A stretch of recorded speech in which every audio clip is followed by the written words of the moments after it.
Hello అండి, ఎలా ఉన్నారు అందరూ? ఈరోజు మనము అటుకులు ఇంకా పేలాలు కలిపిన చుడవ చేసుకుందాము. దీని తయారీ ఎలా చేసుకుందామో చూద్దాం రండి. ముందు దీంట్లో ఆవాలను వేసుకుందాము.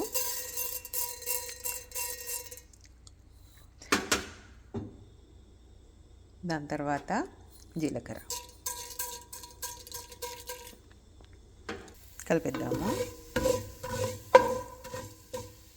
గార్లిక్ వేసేసుకుందామండి. చాలా మంచి ఫ్లేవర్ ఇస్తుంది ఇది. ఎక్కువ రెడ్ చేయకూడదు, నార్మల్గా ఇలా వేయించిన తర్వాత ఇప్పుడు దీంట్లో కర్రీ లీవ్స్, అలాగే పచ్చిమిరపకాయలు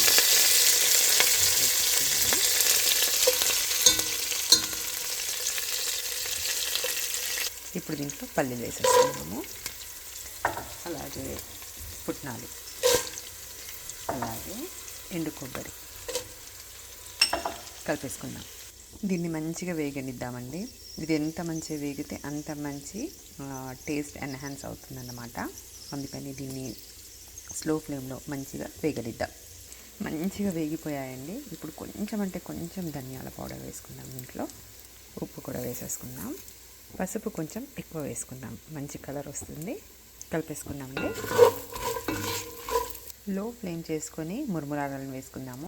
అలాగే అటుకుల్ని కూడా వేసేసుకున్నాము.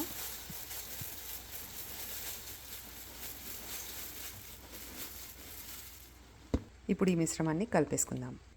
చుడువా రెడీ అయిపోయిందండి. చాలా టేస్టీగా అయ్యింది. మీరు ఇలాగే చేసుకోండి. బాయ్.